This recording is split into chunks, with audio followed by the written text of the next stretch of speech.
An opinion poll once asked readers, of all the books you've ever read, which one made the biggest difference in your life? The Bible came in first, Atlas Shrugged came in second. So it's a huge bestseller, made a big difference in people's lives, and yet there's never been an Atlas movie made. It's come close. Angelina Jolie and her partner Brad Pitt were interested. Jolie reportedly said of all the books she's read, she found Dagny Taggart's character the most relatable. But that movie never happened. Charlize Theron and Hilary Swank also talked about making a movie based on the book. It just never came together. However, I'm told soon there will be an Atlas Shrugged miniseries, 6 one-hour segments. So, soon. Now, the book itself. Some people are so inspired by Rand's message, they've devoted their lives to its study. People like our current guests here. We have Huron Brook. He's president of the Ayn Rand Institute. Also with us, Professor Bradley Thompson of Clemson University, director of its study of its Institute for the Study of Capitalism. And again, John Allison of BBT Bank. So, Professor, let me start with you. This novel is coming to life today? It is coming to life today. In fact, there are many eerie parallels between what we see happening today and what happens in the novel. Like? Well, the nationalization of the economy, the attempt by the last Bush administration and the current administration. So there are scenes that are directly out of the novel. I mean, it's as if the novel were coming to life. So last fall, when Hank Paulson called 6 of the nation's largest bankers to Washington and had them closed in his office, and wouldn't essentially let them out until they'd signed the TARP bill. This is a scene as though we're straight out of Atlas Shrugged, when the lead character, Hank Rearden, is blackmailed by government officials. Who's Dagny Taggart today? Well, Dagny Taggart could be Allison? John Allison and many businessmen and women today and throughout the course of the last century. Who's Wesley Mooch? Wesley Mooch, I think, probably would be either Tim Geithner or, well, there are many government officials today. Tim Geithner would be one, the Secretary of the Treasury.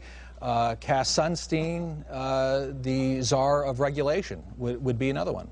Because they want to control business. Because they want to socialize the economy. They want to centralize all government control over the economy in Washington. That's right. Huron Brook, let me ask you. I think of some of these groups in the book, Friends of Global Progress. Oh, there's so many of them, anywhere from the various environmentalist groups out there to the various so-called social justice groups that are out there advocating for more and more government controls, more and more government intervention in the name of, it's always in the name of, social progress, in the name of, what is it, global progress, in the name of some collectivistic aim.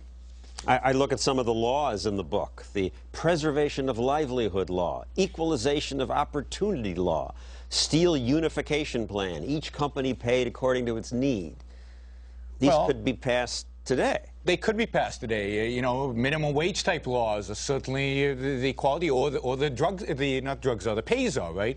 The whole idea of taking money from some and equating the equation of compensation completely, and we're seeing that with compensation right now. Compensation czars. I mean, some of these things are so bizarre that are happening right now. I don't think Ayn Rand could have thought of them. That is, reality is outpacing fiction. It is far more radical than even happened in the book. Many people who read the book complained about the fact that this isn't realistic. This could never happen in America. Worse is happening before our eyes right now. Bradley Thompson, in the book you have collusion between Wesley Mooch and one businessman. You see that today? Oh, sure. I would say take Jeffrey Immelt, the CEO of General Electric.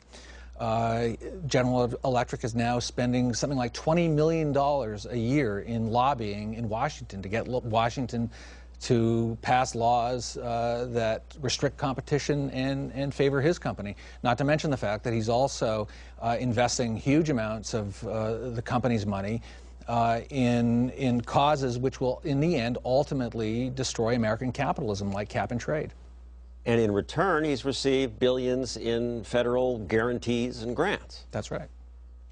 Who is Wesley Mooch to you? Barney Frank is the, it just pops it in my mind. You know, Why?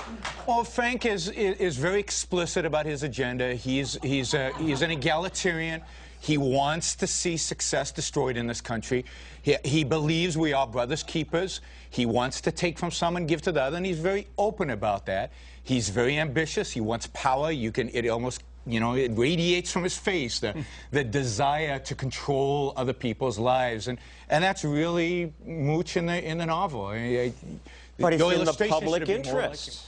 well, and that's really a key part of this novel, is the attack on the concept of the public interest. There is no such thing as the public interest. All we have are individuals. And if you violate one individual's rights in order to attain some goal, Atlas Shrugged says, Ayn Rand says, it is immoral, it is wrong. It goes back to this idea of rational self-interest, of the focus on the individual and individualism versus collectivism, on rational self-interest versus you are your brother's keeper, which is this notion that we need to sacrifice some. We need to enslave some. We need to tax some for the benefit of others. Enslave is big, but you talk about morality. Let's go back to John Allison. He made $7 million. A lot of people here made much less than that. So why is that moral? Well, actually, John, I think I earned it. When I joined BB&T, when I joined BB&T in 1970, you earned it because when I joined BB&T in 1971, we had probably 200 employees, and I made $600 a month. When I retired, it was a $152 billion company with 30,000 employees, and I had a lot of people that helped me make that happen. But I think I made an important contribution. Coming up, we will take your questions. Some of the people here are angry. They don't agree with that. And they also say the book is garbage. And some book reviewers agree. When Atlas came out, the New York Times wrote, "It howls in the reader's ear, beats him about the head." The book is written out of hate.